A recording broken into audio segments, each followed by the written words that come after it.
청와대 정무수석실에서 나온 1361건의 문건. 이 내용들을 지금 하나하나 분석 중인데요. 지금까지 분석한 걸로는 삼성과 관련된 내용, 또 문학의 블랙리스트 관련된 내용, 이런 적법하지 않은 내용들이 담겨져 있다 그럽니다. 민정수석실에 이어서 정무수석실에서까지 이런 문건들이 줄줄이 나오면서 결국 이 국정농단은 윗선의 지시에 의해서 청와대 각 부처가 조직적으로, 유기적으로 움직인 게 아닌가 점점 더 의심을 하게 되죠.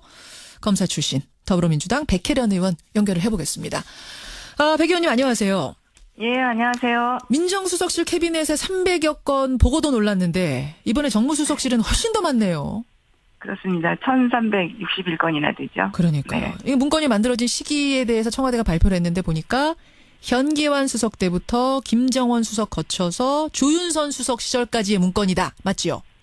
네, 맞습니다. 예. 네. 지금 전체 내용을 이게 청와대 문건이기 때문에 다 공개는 못합니다만 청와대 얘기를 들어보면 삼성 문건 있습니다. 문학의 블랙리스트 문건 있습니다. 이렇게 확인을 해줬네요.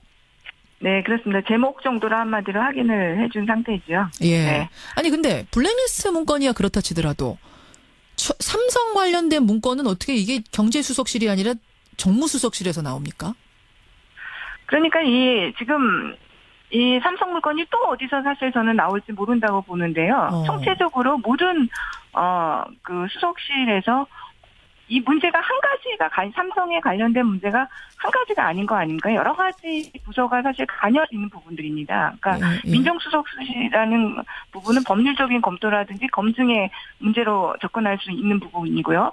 정무수석실 같은 경우는 실제로 정치적인 영역에서 풀어야 할 부분들이 있을 수 있고 또 여러 가지 금융관계라든지 이런 부분들도 연관이 될 수 있는 부분이고요. 어허. 또 홍보수석실은 또 홍보수석실대로 이 문제를 어떻게 접근하고 또 언론과의 관계 어떻게 설정할 것이냐. 예. 여러 가지 것들이 있기 때문에 이 부분들이 앞으로도 저는 또 나올 수 있는 부분이라고 생각합니다. 이게 끝이 아니군요. 그러니까 홍보수석실 무슨 수석실 청와대 곳곳 뒤지다 보면은 또 비슷한 문건들이 또 나올 수도 있다. 그렇죠. 지금 제가 볼 땐 삼성 같은 경우가 이게 당시 상황으로 들어가면 2014년 8월에 이건희 회장이 쓰러집니다. 그리고 삼성의 경영권 승계에 새로운 국면이 발생하게 되는 것이죠. 그렇죠. 이제 박근혜 정부가 이것을 기회로 활용하자는 그런 생각을 했다고 보입니다. 그 활용하자는 생각을 민정수석실에서만 한 건 줄 알았는데 300건 보면서 정무수석실에서까지 이런 문건이 나왔으니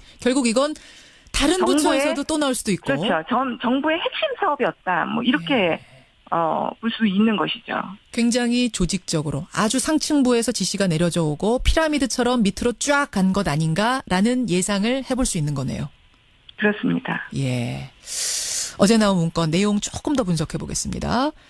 방금 말씀드린 삼성 문건, 문학의 블랙리스트 문건 있고 언론 활용 방안 문건도 있다. 이렇게 발표를 했어요. 이건 뭘까요? 지금 구체적인 내용은 확인은 되지 않지만 청와대 관계자 발언에 따르면 여러 현안에 대한 여러 방송사들의 이름이 적혀 있었다는 것 아닙니까? 그래서 예로 든 것이 누리과정입니다. 누리과정에 대해서 2015년 3월에 굉장히 문제가 될 때 어떤 언론사를 통해서 한마디로 이것을 홍보를 하고 이런 부분들이 있었던 것으로 보입니다. 그러니까 그 민정수석실에 발견된 메모에 의하면 정권 비협조 언론사에 대해서는 어떤 식으로 법적 대응을 하고 또 협조적인 언론사에 대해서는 적극적으로 여론 형성에 활용하는 그런 방안들이 있었다는 거 아닙니까? 여론 조작의 흔적이라고 할 수 있네요. 그럼 이 문건들이? 여론 조작의 흔적이기도 하고 또 반대하는 여론에 대해서는 또 대처 방법 이런 것들도 같이 포함되어 있을 가능성이 저는 크다고 봅니다. 예. 선거 관련 지시사항도 들어있다. 이게 청와대 발표인데 이건 또 구체적으로 무슨 얘기일까요? 선거 관련 지시사항도 이거 유추를 해볼 수 있을 것 같은데요. 안종범 전 수석 수첩에 보면 2016년 4.13 총선 당시 야당원 낙선운동을 지시한 내용이 있었습니다. 이미 안종범 수첩에 드러난 게 있죠. 예. 그렇죠. 그러니까 마찬가지로 이 문건들도 그와 비슷한 내용이 있었을 것이라고 봅니다. 사실 문건이 지금 2015년 3월부터 2016년 11월 1일까지라고 한다면 2016년 4월에 총선이 있었지 않았습니까? 그렇죠. 예. 그렇기 때문에 비판적인 야당 의원들에 대한 그런 선거 개입이라든지 이런 부분들이 충분히 그런 지시사항 이런 것들이 있었을 가능성이 크다고 보이고요. 더 나아가서는 또 청와대 여당 공천 문제 뭐 이런 것들도 있을 수도 있다. 이런 생각이 듭니다. 그러면요, 백 의원님. 이거는 이제 삼성이니 블랙리스트니 이런 국정농단하고는 별개로 검찰 수사가 또 필요한 혐의가 새로 드러나는 거 아니에요? 그렇죠. 이게 직권남용 부분과 관련해서도 더 드러날 수 있고 공직선거법 위반 사항이 될 수도 있는 부분들이고요. 그러니까요. 예. 그 문건의 내용에 따라서 아주 수많은 형태의 새로운 범죄 혐의가 사실은 형성될 수 있는 것으로 보입니다. 이게 지금 국정농단 사건의 증거로 채택되려면 범죄의 혐의를 어떤 소명하는 증거로 채택되려면 작성자하고 의도가 뭔가 이게 분명히 드러나야 된다면서요. 그렇습니다. 예. 근데 이 작성자를 어떻게 찾아내는가 저는 좀 그 걱정을 했더니 당신 재임한 사람들 명단 뻔하다. 이거 조사 열심히 하면 금방 찾아낸다 이런 얘기도 있더라고요. 지금 그 민정수석실에서 발견된 자료와 지금 정무수석실에서 발견된 자료가 좀 다를 수 있을 것 같습니다. 지금 정무수석실에서 발견된 자료 같은 경우는 예. 구체적인 지금 이미 그 홍남기 실장 같은 경우가 수석비서관에 의해서 254건은 본인이 정리한 것이라고 밝혔지 않습니까? 예. 네, 밝혔습니다. 지금 네, 인터뷰에서. 그래요. 네, 일부는 이 기록이 그러니까 그 청와대 기획비서관 재임 시절에 수석비서관 회의를 할 경우에 실장이 주도하는 비서실장이 주도하는 수석비서관 회의를 할 경우에 속기사가 없기 때문에 기획비서관이 회의에 정리를 한다고 합니다. 예. 그런 문서들 같은 경우는 지금 작성자가 분명하고 이미 그렇죠. 작성자가 분명한 문서들이 되겠죠. 그런 건 아니더라도 당시 근무했던 사람들 조사해 보면 뭐 작성자 찾는 건 그리 어렵지 않을 거다. 민정수석실이든 정무수석실이든. 그렇습니다. 그리고 뭐 메모 같은 경우는 필적 감정을 그렇죠. 통해서 또 특정을 할 수가 있는 부분이기 때문에 그 부분들은 지금 그렇게 어려운 부분은 아니라고 보여집니다. 물론 지금 문건의 내용까지 우리가 정확히는 모르기 때문에 단정은 못합니다만 이게 만약 증거로 채택이 된다면 백혜련 의원 추정하시기에는 국정농단 재판에 어느 정도나 영향을 끼칠 걸로 보세요? 굉장한 영향을 미칠 수 있는 증거 기록이라고 볼 수 있겠죠. 안종범 전 수석 같은 업무 수첩 같은 경우는 박 전 당대표한테 직접 지시받은 내용을 기재한 것이긴 하지만 아주 공식적인 문서로 볼 수는 좀 어려운 부분 아닙니까? 개인 수첩이니까. 근데 이번 문건 같은 경우는 수석비서관 회의 문건이고 정무수석실의 공식 문건으로 지금 보입니다. 그렇기 때문에 청와대 내부의 여러 조직이 범죄를 사전에 기획했다는 합리적인 의심이 가능하고 이것을 입증할 수 있는 그런 증거가 될 수 있기 때문에 굉장히 이 국정농단 사건과 관련해서 많은 의미를 줄 수 있는 문건들로 보입니다. 안종범 수석의 수첩, 사실 우리 구수첩도 굉장히 귀한 증거라고 했었는데 그것을 훨씬 뛰어넘는 가치가 있는 증거들이 지금 나온 거다 이 말씀. 네, 그렇게 볼 수가 있는 것이죠. 근데 지금 청취자 6948님도 질문 주셨습니다만 아니 근데 이렇게 많은 문건들이 어떻게 여태 그렇게 남아있을 수가 있느냐. 박근혜 정부가 흔적 하나도 안 남기고 가려고 엄청나게 공들였다는 거 우리가 다 알고 있고 또 압수수색 안 받으려고 얼마나 저항했는지 우리 국민이 다 알고 있는데 그 와중에 이렇게 놓고 갔다는 게 이해가 안 간다. 어떻게 생각하세요? 그렇습니다. 저도 이 문제에 대해서 제가 사실 올 3월 초에도 박근혜 정부가 청와대가 국정농단 사건이 불거진 작년 9월부터 올해 초까지 문서 파쇄기 26대를 구매했다고 파쇄기 공개한 문서 파쇄기 공개한 바가 있습니다. 그 정도로 박근혜 정부에서 광범위한 증거 한마디로 인멸 행위가 일어난 것으로 보입니다. 그러니까요. 그럼에도 불구하고 이런 자료들이 나타난 것은 저는 박근혜 정부가 총체적으로 엉망이었다는 것을 반증하는 것이라고 봅니다. 한마디로 어떻게 보면 공직기강이라는 부분에 있어서도 저는 말단 이게 지금 정무수석실에서 특히 그 행정요원의 캐비넷에서 나왔다는 부분에 저는 주목해야 된다고 봅니다. 누구 요원이요? 행정요원이요. 행정요원. 예. 그러니까 한마디로 말단 제일 말단이죠. 직원으로 볼 수 있는 것이죠. 예. 그러니까 국정농단에 직접 개입되었던 비서관이라든지 행정관이라든지 이런 고위직들 같은 경우에는 저는 철저한 증거인멸 행위를 했을 것이라고 봅니다. 예. 네. 예. 그렇지만 이런 말단 행정요원들 같은 경우는 그런 부분들에서 본인들이 직접 관여한 행위가 아니기 때문에 시키는 대로 했을 테니까. 그렇죠. 이런 부분들에 대해서 더 철저하지 못했던 부분들이 분명히 있을 수 있었다고 생각하고요. 그러니까 아까 제가 피라미드 얘기했잖아요. 위에서부터 저 피라미드로 쭉 내려왔을 것이다. 거기에 제일 말단부에 있는 사람들이 뭔가 보고하라고 만들라고 하니까 정식 문건 만들기 전에 연습장에다가 우리도 보면 이렇게 구상하잖아요. 화살표 그려가면서 요런 네. 문건들이 아니었을까. 요거를 이제 놓고 간 거죠. 근데 아니 저는 그거는 아니라고 그건 봅니다. 아니에요.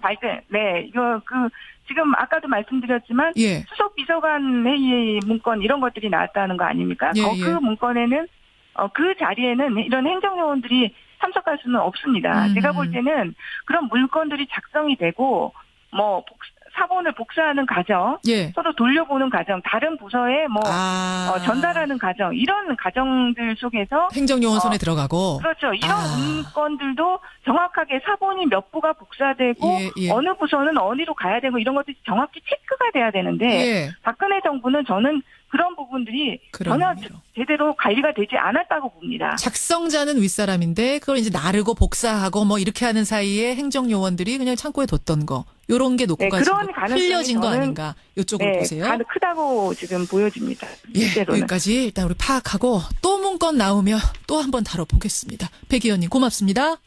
네, 감사합니다. 더불어민주당 백혜련 의원이었습니다. 근데 얘기를 들어보면 삼성 문건 있습니다. 문학의 블랙리스트 문건 있습니다. 뭐 이렇게 확인을 해줬네요. 네, 그렇습니다. 제목 정도로 한마디로 확인을 해준 상태죠. 예. 네. 아니 근데 블랙리스트 문건이야 그렇다 치더라도 삼성 관련된 문건은 어떻게 이게 경제수석실이 아니라 정무수석실에서 나옵니까?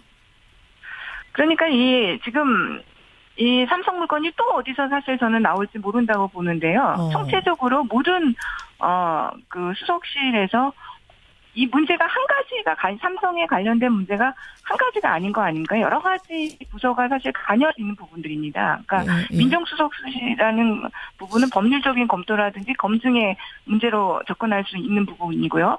정무수석실 같은 경우는 실제로 정치적인 영역에서 풀어야 할 부분들이 있을 수 있고 또 여러 가지 금융관계라든지 뭐 이런 부분들도 연관이 될 수 있는 부분이고요. 어허. 또 홍보수석실은 또 홍보수석실대로 이 문제를 어떻게 접근하고 또 언론과의 관계 어떻게 설정할 것이냐. 예. 방금 말씀드린 삼성 문건, 문학의 블랙리스트 문건 있고 언론 활용 방안 문건도 있다. 이렇게 발표를 했어요. 이거 뭘까요?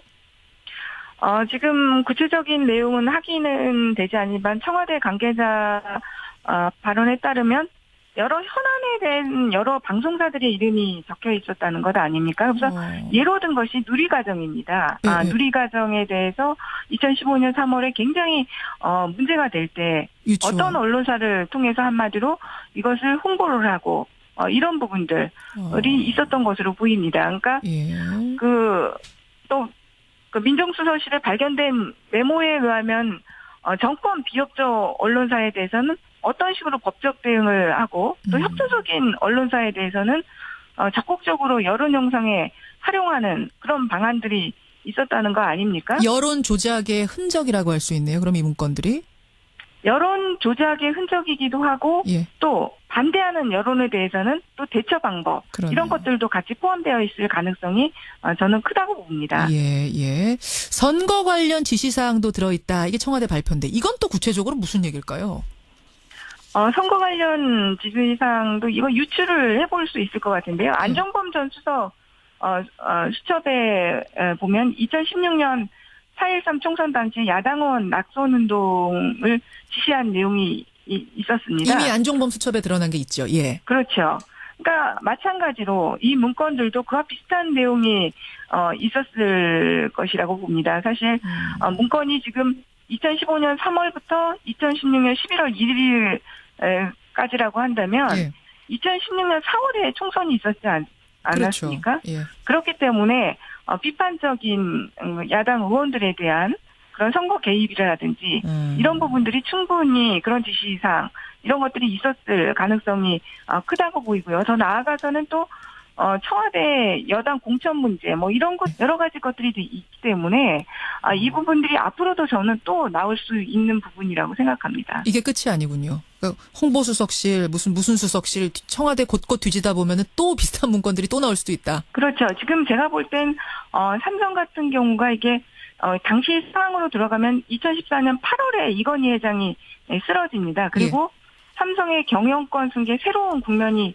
발생하게 되는 것이죠. 그렇죠. 네, 박근혜 정부가 이것을 기회로 활용하자는 그런 생각을 했다고 보입니다. 그 활용하자는 생각을 민정수석실에서만 한 건 줄 알았는데 300건 보면서 정무수석실에서까지 이런 문건이 나왔으니 결국 이건 다른 부처에서도 또 나올 수도 있고. 그렇죠.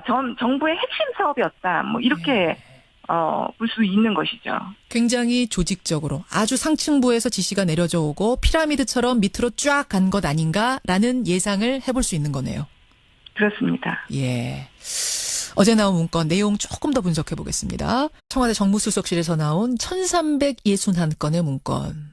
이 내용들을 지금 하나하나 분석 중인데요. 지금까지 분석한 걸로는 삼성과 관련된 내용, 또 문학의 블랙리스트 관련된 내용, 뭐 이런 적법하지 않은 내용들이 담겨져 있다 그럽니다. 민정수석실에 이어서 정무수석실에서까지 이런 문건들이 줄줄이 나오면서 결국 이 국정농단은 윗선의 지시에 의해서 청와대 각 부처가 조직적으로, 유기적으로 움직인 게 아닌가 점점 더 의심을 하게 되죠. 검사 출신 더불어민주당 백혜련 의원 연결을 해보겠습니다. 백 의원님 안녕하세요. 예, 안녕하세요. 민정수석실 캐비넷에 300여 건 보고도 놀랐는데 이번에 정무수석실은 훨씬 더 많네요. 그렇습니다. 1361건이나 되죠. 그러니까요. 네. 이 문건이 만들어진 시기에 대해서 청와대가 발표를 했는데 보니까 현기환 수석 때부터 김정원 수석 거쳐서 조윤선 수석 시절까지의 문건이다. 맞지요? 네, 맞습니다. 예. 네. 지금 뭐 전체 내용을 이게 청와대 문건이기 때문에 다 공개는 못합니다만